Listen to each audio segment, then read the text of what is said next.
News, with residents of southeast Texas still reeling from Harvey, another powerful storm may pose a serious threat to the United States. You may not have heard about it yet. It is Hurricane Irma, and it is now a dangerous Category 4. Florida's governor has already declared a state of emergency. Let's turn to meteorologist Tom Sater at the CNN Severe Weather Center. Tom, this is not looking good.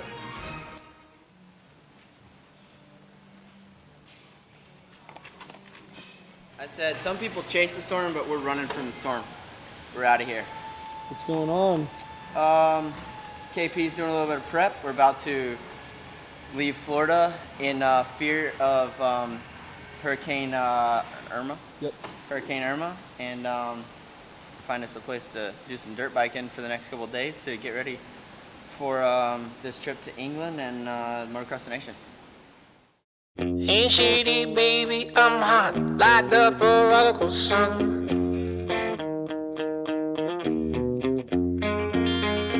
Big up Bartolini, meeny, miny, mo, and flower, you're the chosen one. Well, your left hand's free, and your right hand grip, with another left hand watches right and slip. Schwartz is gone.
Big up Bartolini, meeny, miny, mo, and flower, you're the chosen one.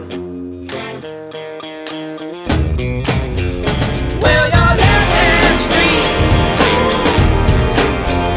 Well, my left hand's free. Well, my left hand's free.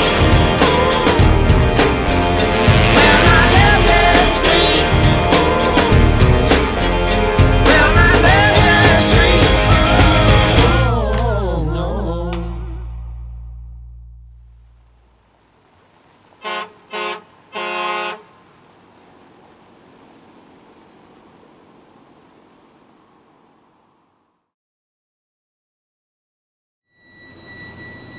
Irma's here, baby!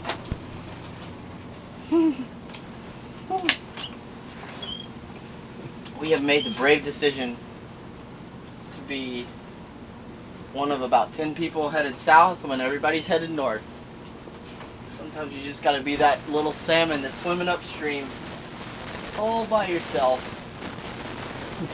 I don't know if this is that time, the right time for that or not, but we're doing it.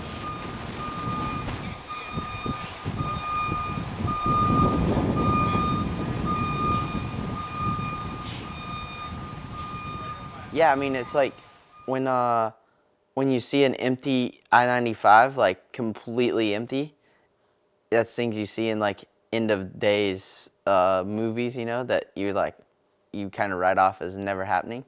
But it was definitely a pretty eerie feeling, like nothing was open, everything was boarded up, and it was just a sketchy feeling. Like, I mean, I guess Florida people are probably pretty used to it. I'm not a Florida native. I'm from the mountains, so I never really had any real hurricane experience, like I said, other than on the news. But it's definitely a scary feeling. And also, when we made the final decision to go down south to Melbourne, there were pretty much only cars going north and like emergency vehicles and police going south, and we were just right there with them. So it was a pretty eerie feeling that we had kind of made the call that no one else had made. But on the map, we felt like we were far enough east that the storm was already west of us, that we could get there and kind of be safe, because my flight was on Monday to go to the Nations. So the goal was to not get too far north and out of touch to be able to get back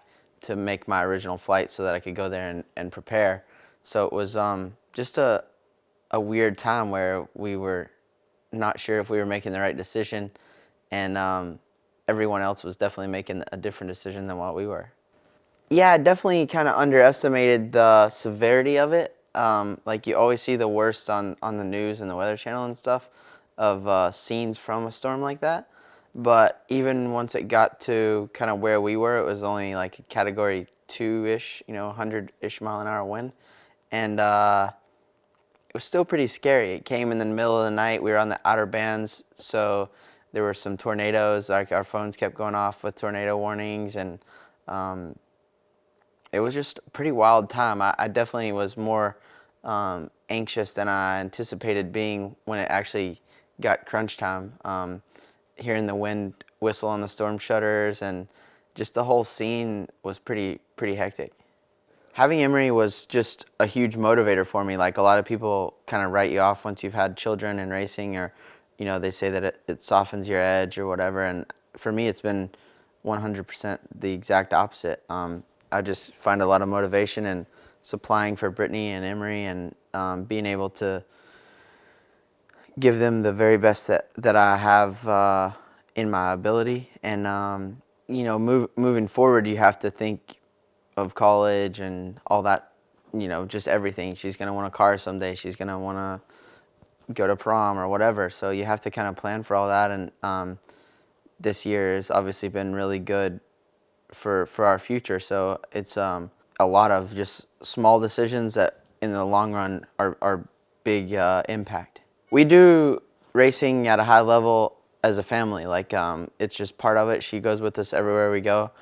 We travel together. We do pretty much everything together, and that's kind of just how I like it. That's how I want it, and that was our goal whenever she was born, was to kind of just put her into our lives and help her to develop and be, a young adult at a very young age. Like, just, grow her up with us. So for us to be able to celebrate the accomplishments as a family, and also to handle the downs as a family, is huge, I think.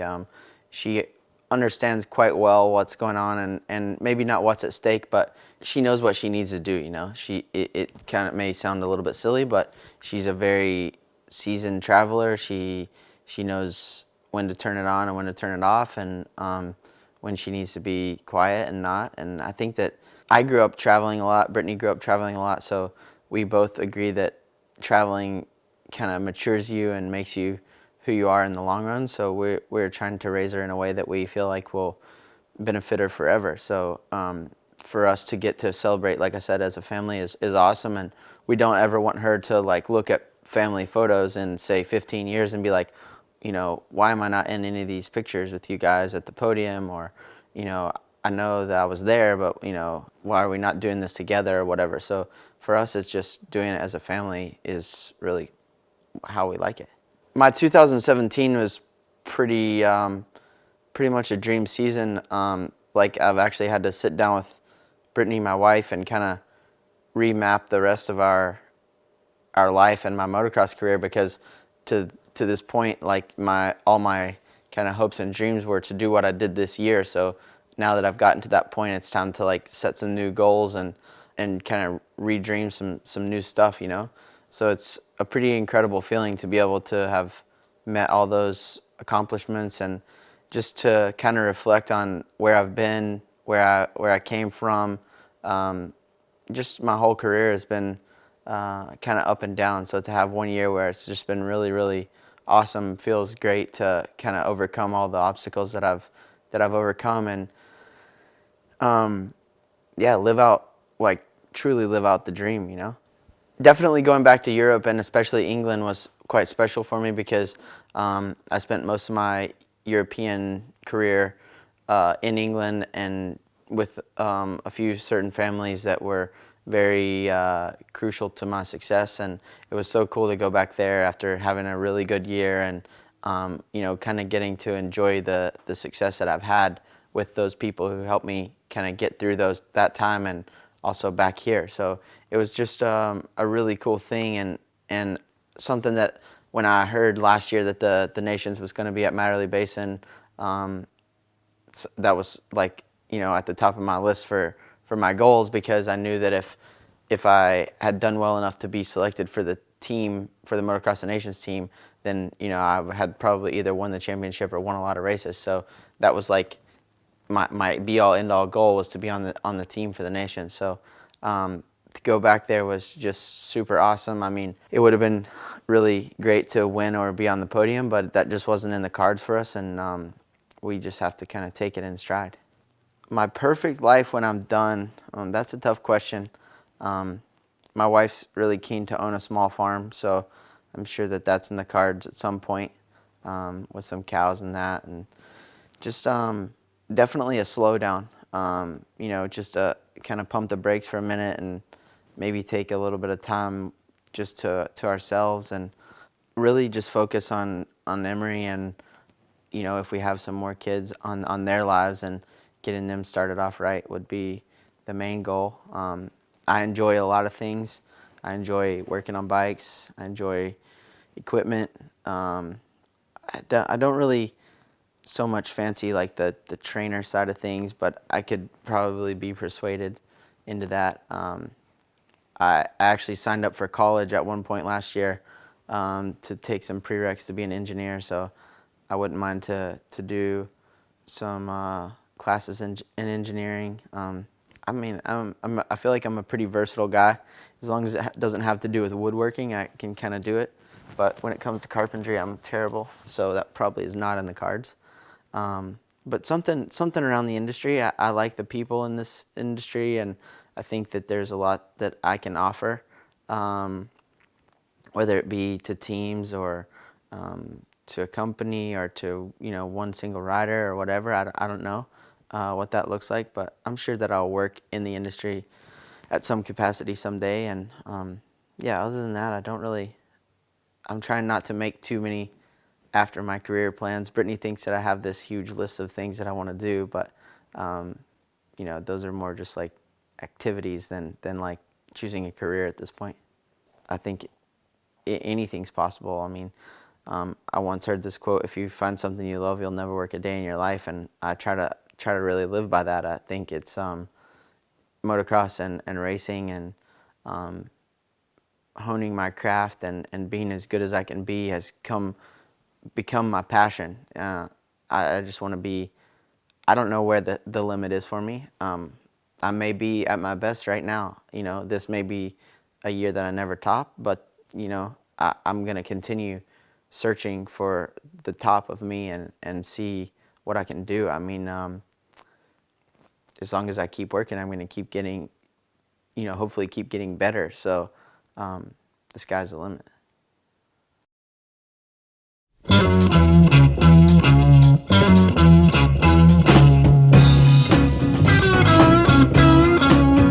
Well, I was born on a Sunday.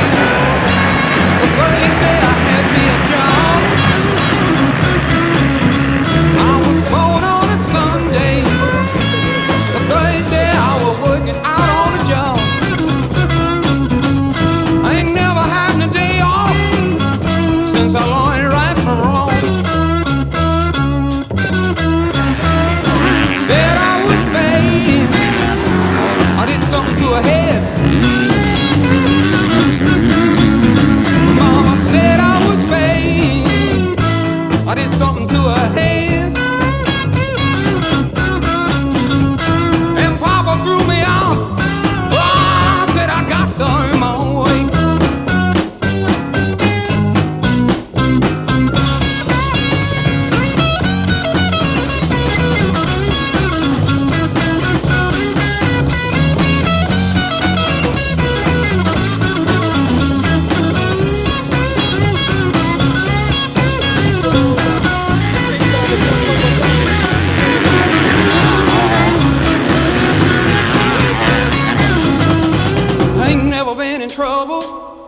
ain't got the time. I don't mess around with magic child. Well, I got him. Whatever you say, Lord, well, that's what I'm gonna do.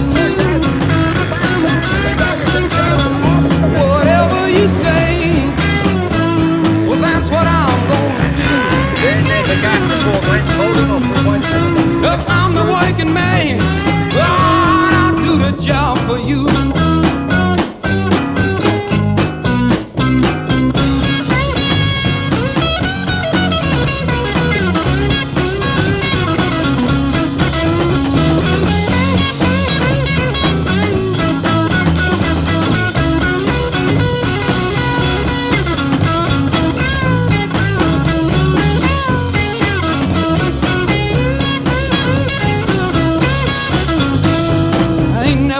Trouble, I ain't got the time. I don't mess around with magic child. Well, I got him every Friday. Well, that's when I'll get paid. But don't take me on Friday, Lord, 'cause that's when I'll get paid. Let me down Saturday night, oh, before Sunday gets my head.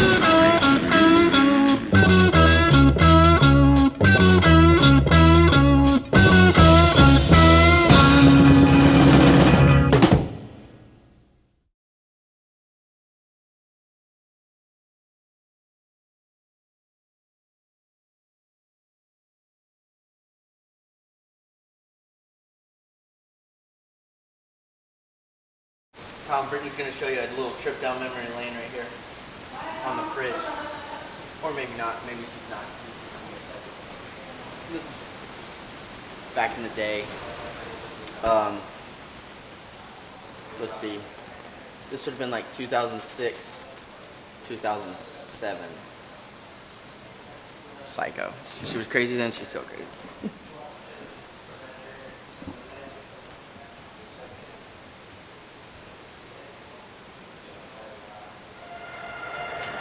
Daddy a kiss. What are you gonna tell Daddy? Go fast. Calm down and go fast. All right.